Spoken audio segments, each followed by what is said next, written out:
I'm not quite sure where this video is going to end up, but it's a lot of the times more about the journey than the destination. So I'm kind of going with those vibes with this video. I'm not quite sure where I'm going with it, but I think I'll find it along the way. From the title of today's video, I'm going to be talking about how yoga has changed my life and how it's changed it for the better, primarily. But to do that, I think I need to talk a little bit about my journey and experiences with yoga. The first time I ever tried yoga was actually part of a gym. There was a gym we were going to. I was about 14, I think. There was a gym that we had a membership to, and me and one of my siblings went to like a hot yoga class at the gym. And while that experience was not exactly positive, the teacher for that class was not very welcoming, and it was just a very weird vibe in general, I still had a really good time. It was pretty enjoyable. It felt like a really good workout. And I'm not one of those people who's like really into working out super hard.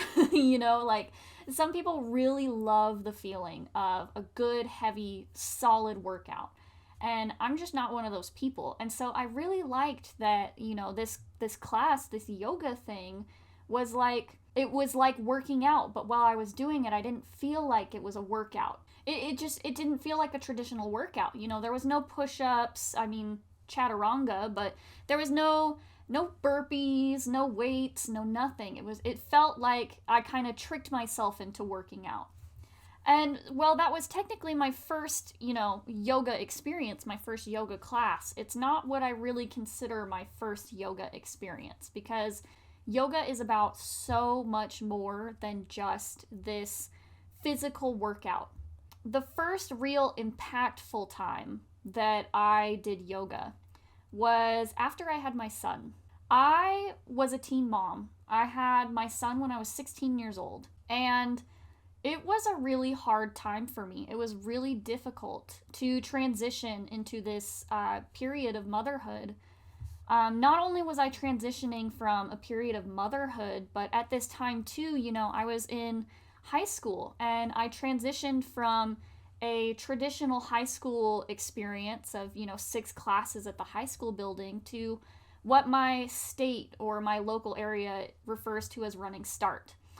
Some other programs, some other states or cities, I think, have this program too, where basically you earn high school credits while taking classes at the local community college. And so for me, being a new mom, this was really good, because instead of spending 7 hours a day inside of a traditional classroom experience, I was spending 3 hours a day at a community college experience. So, it lowered the amount of time that I actually had to be in class and gave me a lot more freedom for other things. But it also meant that, I transitioned from a regular high school experience with all my friends to all of a sudden being very lonely, struggling with feelings of loneliness, struggling with feelings of struggling to cope, really, struggling to deal with not having my friends around to support me. I lost a lot of friends after I had my son, and I, was in just a really dark place, struggling, dealing with motherhood and living in the abusive household that I lived in,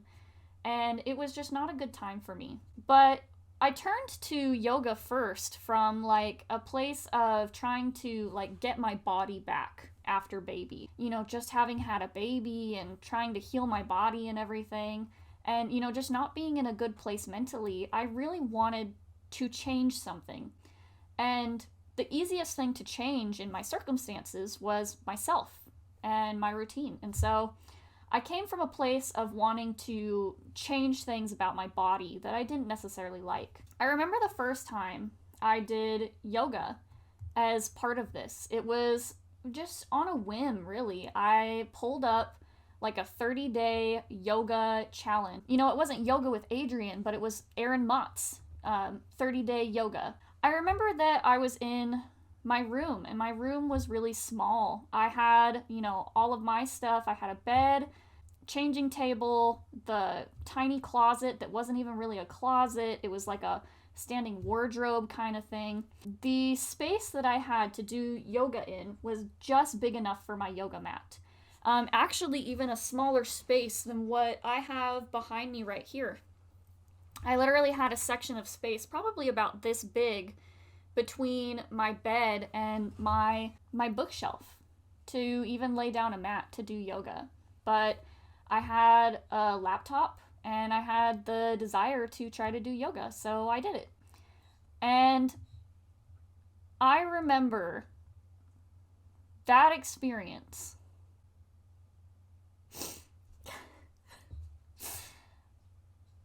I remember it was one of the first times in a really long time that I had felt peace. It wasn't a big video. It was maybe 20 minutes long. Just a small little workout. Just something that I wanted to do in the evening, right before bed. It was one of the first times in a really long time that I felt any sort of peace, of comfort. You know, like I said, it was a really... oh, gosh. It was one of the first times that I had felt peace in a really long time with everything that had been going on. Struggling to deal with the abuse that I was living in, struggling to care for a baby and, you know, have my entire life, entire world change. And it's so impactful. It felt like the eye of the storm, where I found a tiny bubble of peace, even amidst all the chaos, even amidst all the mess and all the ickiness and pain that was going on. It was the first time that I really felt peace. And it was something that I gave myself. It wasn't something that, you know, even amidst all of my circumstances, even amidst all of the mess that I was dealing with, it was peace. And that was just one day, right, of this little 30-day challenge that I had done. I did the whole 30 days. I did the whole 30 days. And I've never really been someone who, or at least I never saw myself as someone who had the dedication to finish things, you know? As an adult now, I know I'm late diagnosed autistic, and so I know that has a big impact on, you know, my ability in the past to finish things. It's really easy to start something, but it was always really hard for me to actually see something through to the end. And not only was that such an impactful experience for my mental health at that time, but just to even like something or enjoy something enough to finish it to the end was just crazy for me. It was not something that I ever really did. And so I did the full 30 days. And then I stopped. Which is, like, you know, even if something is really good, I think that a lot of us can relate to that. You know, we try yoga, we do yoga, and it's like we do a day, you know, or we do 2 days, or maybe even 3. And then something comes up and we stop. And then we don't do it again for months. And that pretty much was my experience with yoga from the time that I first did that, which was in 2013, by the way. This was, like I said, after I had my son, 2013, so over 10 years ago, right? And pretty much on and off over those 10 years, I would, you know, do yoga for a little bit. I'd do it for like maybe a week or so. And then I'd go back to not doing it. I wouldn't do it for a few months, or even sometimes a couple years. I wouldn't do it. But it was always something that I would go back to, especially in moments where I was struggling, where, you know, my body felt tense and just out of whack, out of sync, where I really needed to find and feel a little moment of peace.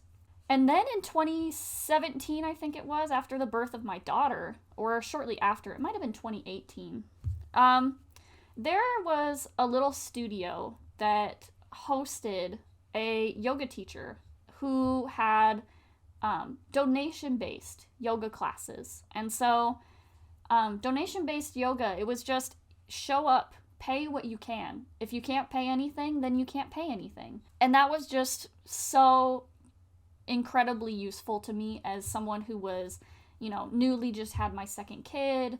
Things were not exactly great money-wise. Right before we had my daughter, we were unhoused for a little bit, so like I didn't really have money to be going to these yoga classes and stuff.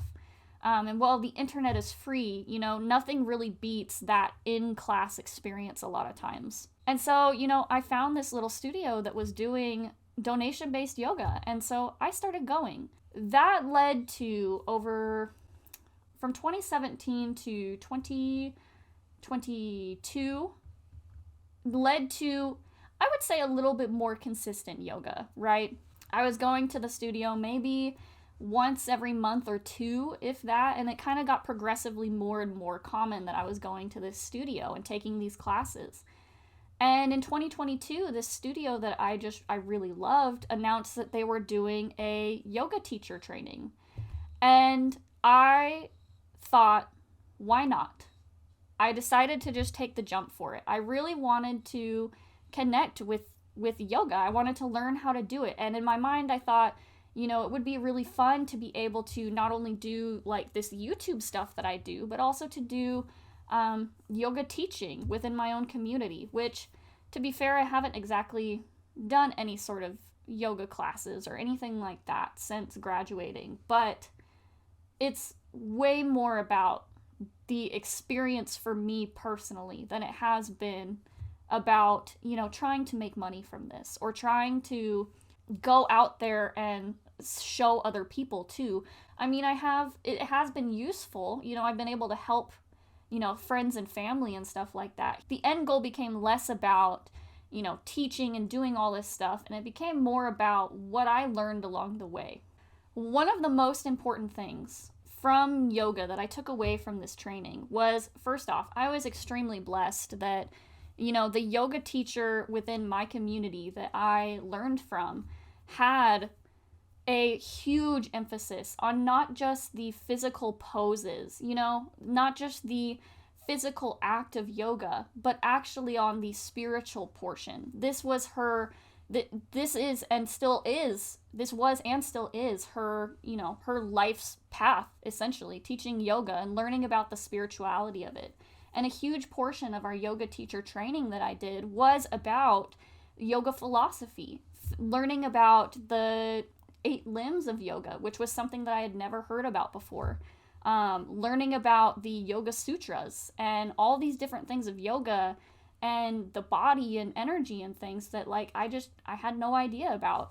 I don't want to sound like I'm knocking on regular yoga stuff, right? Because I do believe that the physical poses that we think of a lot of times, where we think of doing yoga, we think about a lot of these Instagram influencers who do all these really fun contortionist kind of poses, or they show these really awesome feats of strength where they do, crazy transitions of chin stand to fallen angel and all these really advanced poses that just the majority of people are not going to be able to do.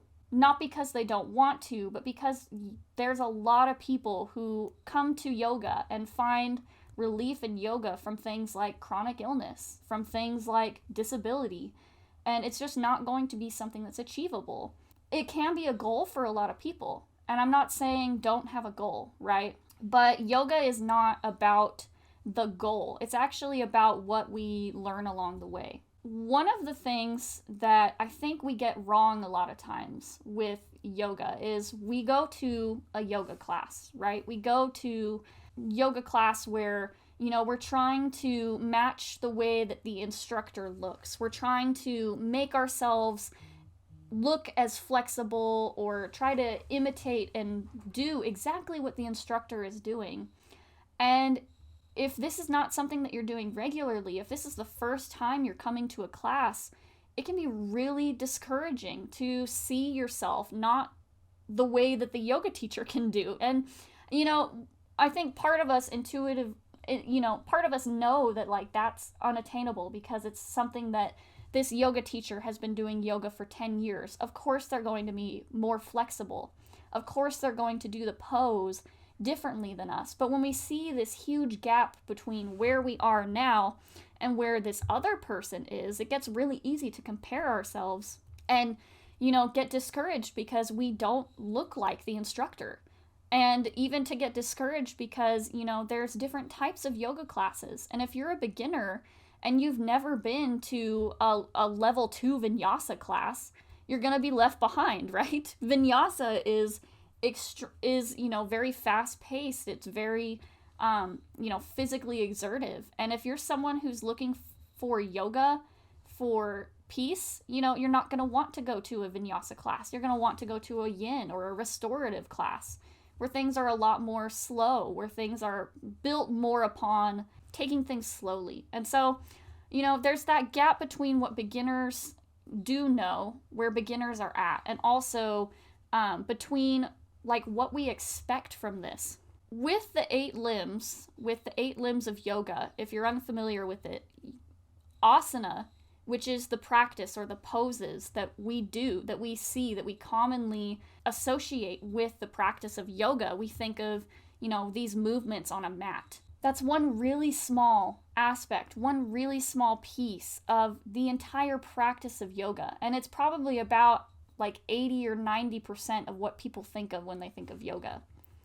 But yoga is so much more than that. I mean, the entire 8 limbs is basically like a roadmap to understanding meditation and also understanding how to interact with the world around us energetically in a way. And the Yoga Sutras, the Yoga Sutras are the entire yoga philosophy. And it is a practice for spiritual evolution. It's literally ways to evolve ourselves. It's little pieces of knowledge that have been the basis for a lot of really important things. Understanding our relationship with, higher power. You can take the practice of yoga, you can take the practice and the beliefs of this and really apply it to a lot of other different religions and a lot of other different, you can even just look at it as a place of like, I'm a bit more agnostic. I wouldn't say that I'm particularly religious. I was raised within the Christian church, but I find myself a lot more agnostic as an adult. And I don't view it as like understanding my relationship with the Christian God, right? It's more about understanding my relationship within the higher power. Whether or not that higher power is the Christian God, understanding how we are a reflection of higher power. Almost all religions have some sort of thing about us being a reflection of the divine, right? Us being made in his image, right? In the Christian religion, we're made in his image, his being God, right? And, there's similar themes of that sort of stuff about us being made with divine intervention, being divinely guided, being divinely interpreted as individual pieces of, the greater whole of God and the universe and things like that. And it goes even beyond that. It goes into understanding that we are not our thoughts. We are not our feelings. We are not our body. We are not all of these things. These things are part of us, sure. They're part of our experience in this world, in this reality that we find ourselves in. Yes, our physical body is part of our experience, but we are not our body. We are not our thoughts. We are not our feelings and things like that. We are the observer of these things. And really what it comes down to is yoga to me is about connecting with the truth of who I am, the truth of who you are on the inside. I don't know how else to explain it, but other than like feeling this, the little light of your soul, learning to recognize who you are on the inside, removing all of these layers that we put on ourselves, the lenses that we view ourselves through. It's really easy to attach our identity to the things that we've gone through, attaching our identity to places of victimhood, or, not even just victimhood, but on the other side, the things that we have accomplished. attaching our identity to our accomplishments, attaching our identity to who we're related to, what we do for a job, things like that. And all of that it's part of your experience. It makes up, these experiences that you've had, but it's not you. You are the ever-present light inside of you. One of the really big things that my yoga practice has taught me has been acceptance. Yoga, the practice of yoga, one of the very first sutras that's even told is how yoga is about being in the now. It's about being in the present moment, mindfulness, being here now. And what does that mean? I mean, it means that we're not thinking about things of the past, things that have already happened. We're not thinking about the things that we still have to do, the future. We're in the now. And being in the now, we're connecting with our bodies. What are we feeling? And within acceptance, we kind of talked a little bit about this gap of frustration between, where we are now and where we see, the yoga teacher or the really advanced yogis doing these crazy acrobatics and things like that. And really, yoga taught me acceptance, that there's nothing wrong with being in this space as a beginner, that practice and dedication over time will see improvement. And my improvement is going to look totally different than somebody else's improvement. My experience using yoga props, using things that are physical aids to be able to, get into poses comfortably, there's no shame in that. And accepting that that is where my body is on any given day. And some days I'm going to feel a lot stronger. Some days I'm going to feel, capable of doing, big vinyasa flows where I can be super duper strong and just pound it out and do hour-long practices. But that also accepting that there are some days where my yoga is going to look like me laying on a mat on the floor, taking a nap, right? Essentially taking a nap, because that's accepting that that is where my body is that day. The other thing too is that yoga also teaches you how to listen to your body, because that's part of acceptance, right? Listening to your body, understanding where you are on a given day. If I'm super tired and exhausted, sometimes that means that, a vinyasa practice would really energize me and, build me up, get that energy and momentum building on itself so that I can have more energy later. But other times, and especially, for people who have chronic illness like I do, or chronic other things, stress, anxiety, depression, pushing yourself too hard can also be more detrimental. So listening to your body, understanding when is the time to push, when is the time to push myself, and when is the time to settle back a little bit and not push myself. Understanding that if I try to push myself right now, I'm going to cause more harm than good. And in the moment, while doing poses, while you're doing certain movements, while you're breathing into the space that you have, sometimes you're going to enter into a pose and it's going to feel a little bit different or weird. And listening to understand when you might need to back out of a pose because maybe you're, starting to hurt. And that's not good. The whole point of yoga is not to hurt or punish yourself. It's to work with your body. It's to, listen to your body. And yoga has so many good benefits, right? Movement itself is so good for healing, especially if you have, physical ailments. Doing gentle movement is still so good for you. And especially for, one of the big things for yoga is also for emotional healing, because movement is medicine.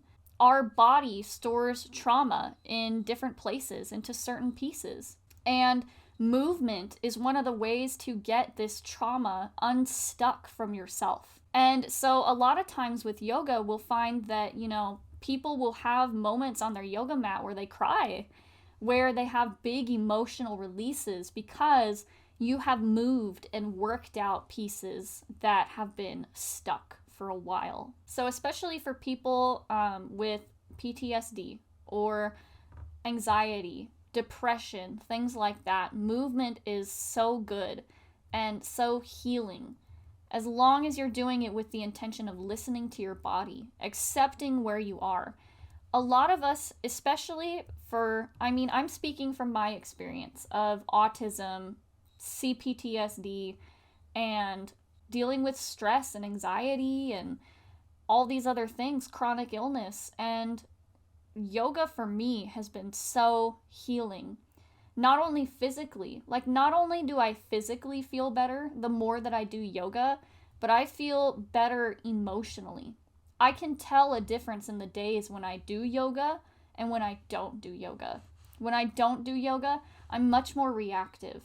I'm much more likely to get stressed out by my children or by the things going on throughout the day. When I was working at, different jobs and things like that, when I didn't do my yoga, the little bits and pieces of my job throughout the day would stress me out and I would get so upset. And doing yoga actually made me a lot more resistant to that. It made me a lot more flexible, not just physically flexible, because I wouldn't say that I'm not a person that is a contortionist, right? But emotionally flexible. Things stopped bothering me so much because I had that almost like a buffer built up where, things that once bothered me or once would throw my whole day off and make me really upset, I was just kind of able to let it go. Water off the duck's back, really. And especially, as a spiritual creator at this point, right? Because I would say my job now for what I'm doing is this YouTube channel, right? Where I'm doing tarot readings, where I'm talking to people about spirituality. It takes spiritual energy to be able to do that. And the days that I do yoga and do my readings, there is a huge difference that I can tell personally in how much energy I'm putting into these readings and how I'm feeling afterwards, how much it's draining me. When we do yoga, yoga's kind of like moving meditation. And so for people with ADHD or who have trouble focusing, yoga's really good for getting out of the mental chatter of the brain and into the physical body. A lot of us spend all of our time up here within our mind. We spend our lives in our brain thinking and, thinking ahead about what's for dinner, what we're doing next, what the plan is, things like that. We spend so much time up here in our brain, in this upper part of our being, that we don't connect with what's going on down here, with what's going on physically in our body. When our shoulders are tight, we don't know until we feel pain, right? So yoga encourages this feeling of being in the body, not just in the mind, but being in the body. And I know that when I've done yoga, I stop thinking so much about my stress. I start thinking about how this pose is feeling, breathing into the space and breathing along with my movements.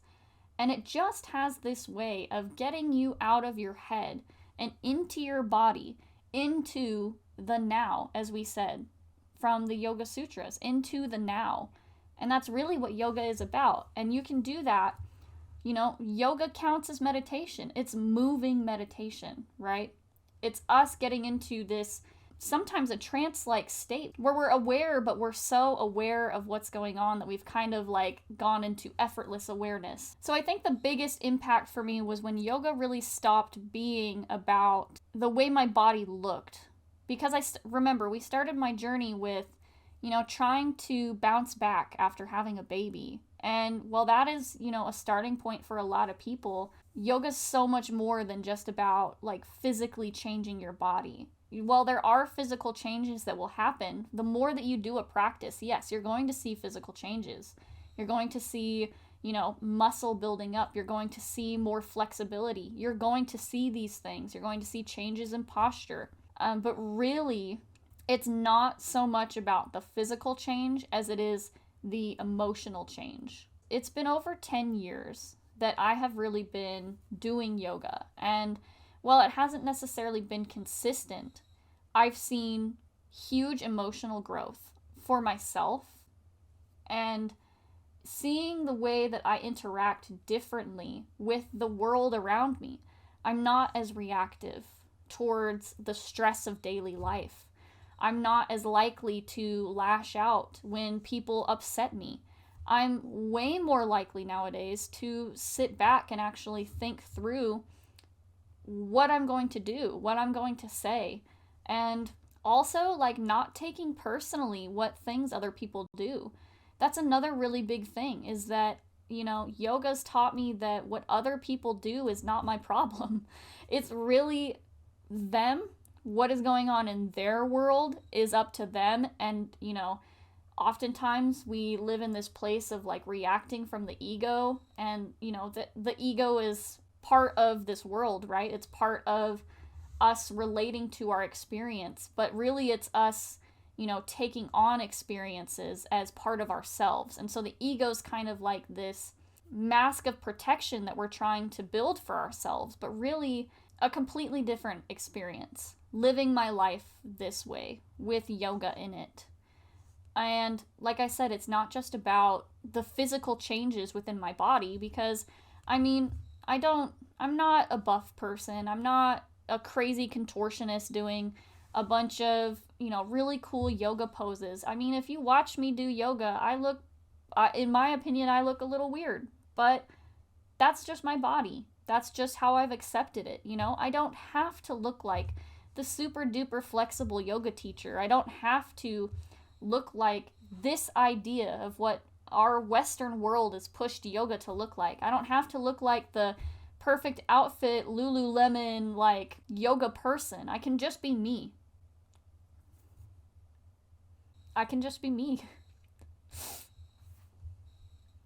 That's another thing too.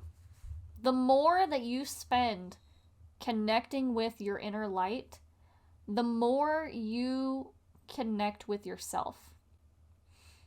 If you've ever been on a journey of trying to figure out who you are, trying to think about what defines me, who am I? Who am I if I'm not defined by the things that I do? If I'm not defined by who I associate with, how much money I make, what job I have, if I'm not defined by being a mother, sister, brother, aunt, uncle, whatever, if I'm not defined by these things, then what does define me? Who am I on the inside? When we really get into a regular practice of yoga, and I really do encourage, if you've been on a yoga journey yourself, to find ways to be more consistent, because that's when I've seen the most growth for myself. But I encourage you to find a regular practice if you can, especially at home.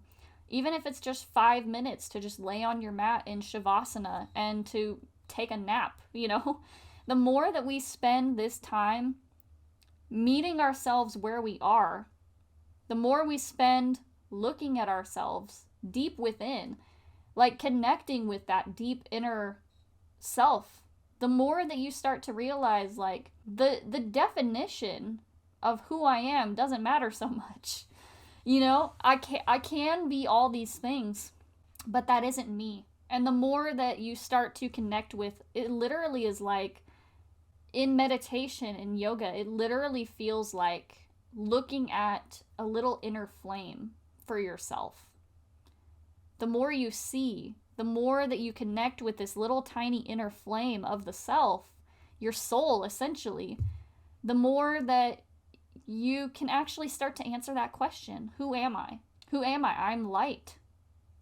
I am a reflection of the divine. That's incredibly powerful. I'm a reflection of divinity, even with all of my flaws, my so-called flaws. Flaws don't really exist when you're made perfect exactly the way that you are. The more that you connect with your light, the more that you actually can embody it in your everyday life. The more that you connect with your light, the more that you actually see it reflected out into the world. The more that you shine your light, the more that you connect with your brightness, your soul, it changes how you show up in the world, and other people see it. And other people will tell you like, hey, you look different. You look happier. What is it that you're doing? What's going on? And it's literally just yoga. It's literally just making time to be on my mat, to move a little bit the way that my body's telling me to. The more that you do it, it's going to be hard at first. It's going to be difficult at first, only because we don't always have the experience, right? We get onto the mat and we're like, I don't even know what I'm supposed to be doing. Right? Because we feel like we're supposed to be doing something a certain way, or we feel like there's a right way and a wrong way to do yoga. The only wrong way to do yoga is a way that's going to injure you, in my opinion, right? There's no wrong way to do yoga. So start with the yoga videos on YouTube. Start with Aaron Motz. Start with Yoga with Adrian, or any of these other really talented yoga creators. Start by finding a yoga studio that you like. Start by finding some way that can kind of guide you to start. And the more that you start, the more that you do it, the more that you're going to find poses or things that you really like to do. And then when you're at home, when you're not on the mat, or when you're on the mat at home, when you're not in studio, when you're not watching a yoga video, you'll find it's a lot easier to just sit down with your body and say, okay, I really like these poses. This sounds like something that would feel really good today. Let's do that. And by doing that, you're starting the process of listening to your body. You're starting the process of self-expression, of allowing yourself to be creative, allowing yourself to do this. Another really impactful moment that I had was during my yoga teacher training. There was some weird family drama going on. There was some weird family stuff going on with me where one of my family members had done something, and I was all in a tizzy about it. I was all upset because I was like, how could this person do that? They're so awful, yada, yada, yada.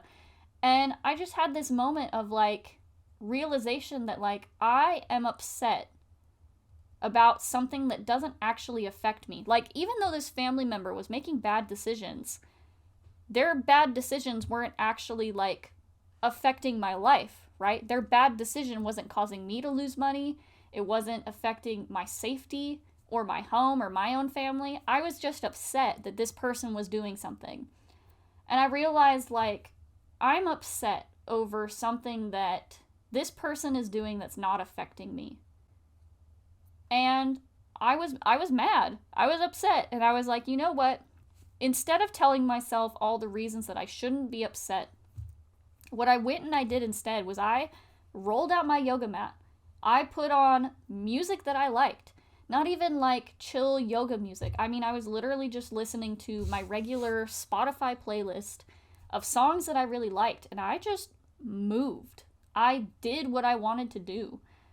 And through that movement, it was I allowed myself the space to feel what I was feeling, to feel my anger at this person, to feel my frustration about, being unable to help or affect this situation with this person. Feel upset that this person was still choosing bad choices for their life. But also distancing myself from the responsibility of choosing for them. It really brought me back into a place of where I brought my power back to myself. Instead of stressing and thinking about all the horrible things this person was doing that wasn't actually ruining my life, they're ruining their lives, not mine. And it just brought me back to a place of rightness where it was okay, I can actually feel my feelings. And not just feeling them, but allowing them an outlet, a healthy outlet of feeling my feelings, doing movement that felt good to me, that allowed me to, express what I was feeling through movement, frustration, anger, sadness for them, sadness for, them continuing to choose their life that way. It allowed me an outlet to actually get through it. And I felt so good afterwards. Just getting onto the mat, getting it out of my system, bringing myself back to myself, my space, not their space, my space. It was like recalibrating. It was like dunking my head into cold water and coming back up and being like, oh yeah, we can do this. I don't have to be upset about what they're doing anymore, because I am brought back to my own place of rightness within myself. And I stopped being upset about it. And it was so powerful. And it's one of those things that it feels like, coming out of it, it feels like, something that should have been, it was like an aha moment of like, oh yeah, that's what this is. That's what I'm doing. It felt like something that should have been so obvious to me from the start. But I wasn't allowing myself the space to feel it, right? I was caught up in identifying and getting upset about what this person was doing. I was caught up in, putting assumptions on their actions, putting assumptions on their motivations behind what they were doing, and figuring out how could they be so horrible? How could they be so unkind? How could they XYZ? It's not my job to figure that out. I was caught up in their mess, even when it was something that wasn't actually affecting my life. Like I said, it wasn't something that was actively harming me. It wasn't something that was, actively causing me pain or disruption in my finances or even my house. It wasn't with my family members in my current house. Like, this was a family member who I've basically been no contact with for a while. And so, like, seeing that, I had just heard through the grapevine what this person was doing, and I got upset about it, even though it was something that was no longer affecting me.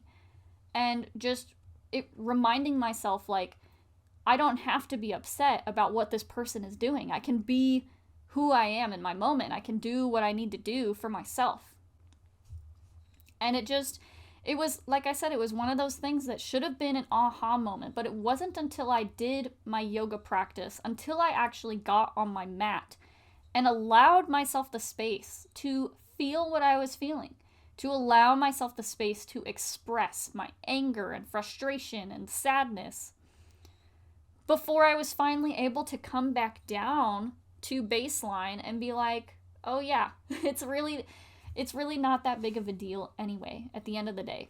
So, like I said at the beginning, I'm not exactly sure where all this is going to go. I'm probably going to edit this video and not quite know exactly where to put everything, but it just felt like something I wanted to share. It felt like something I was really called to share with you guys, that yoga is about so much more than just being flexible and putting these pretty pictures on Instagram about, all these really cool poses. And I'm not saying don't do that.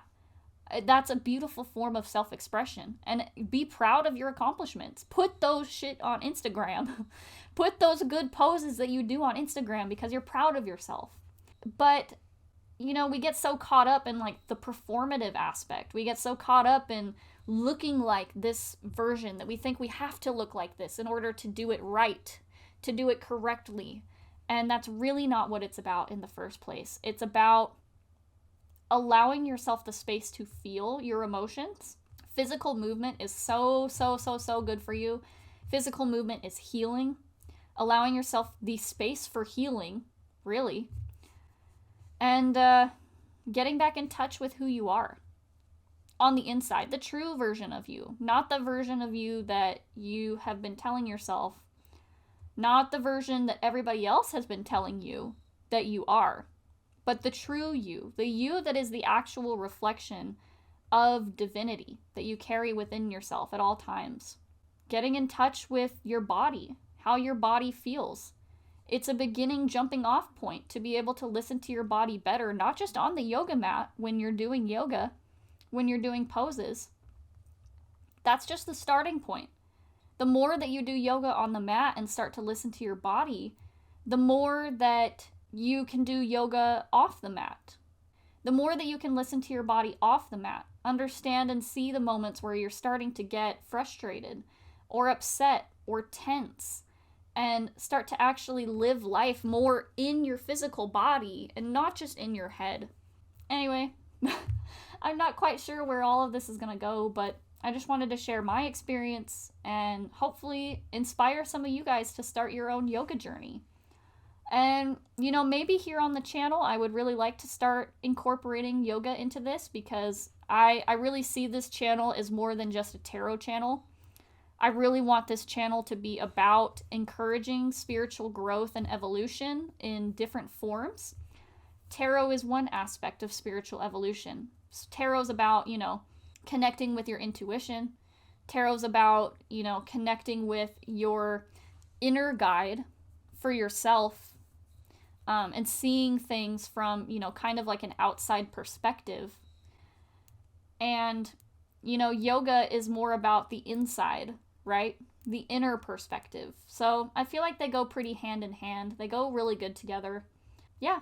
I want this channel to be about more than just tarot. I want this to be about spiritual evolution. I want this to be about a community of people who are able to, build each other up through this, who are able to, share experiences like this and encourage each other to start.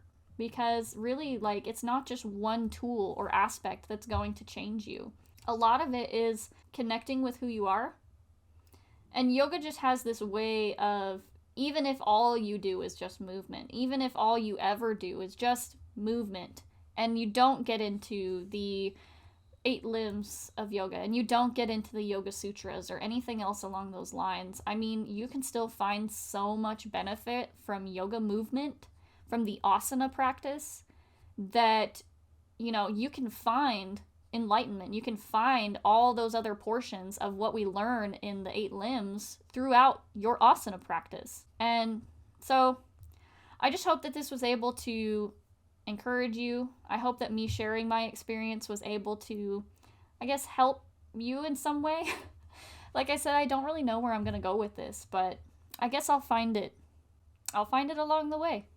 Thank you all for being here today. Thank you for listening. And, I want to hear your guys' own yoga experience if you have it. I want to hear your thoughts. I want to hear, if you want more videos about yoga. If you think I think it would be really fun to start doing live yoga videos together. Hosting little live classes on YouTube where we do yoga and maybe pull some tarot cards and stuff. I think that'd be really fun. So let me know in the comments your experiences, what you think. I just really want to connect with you all. And yeah, thank you for being here. I love you all. Have a good day.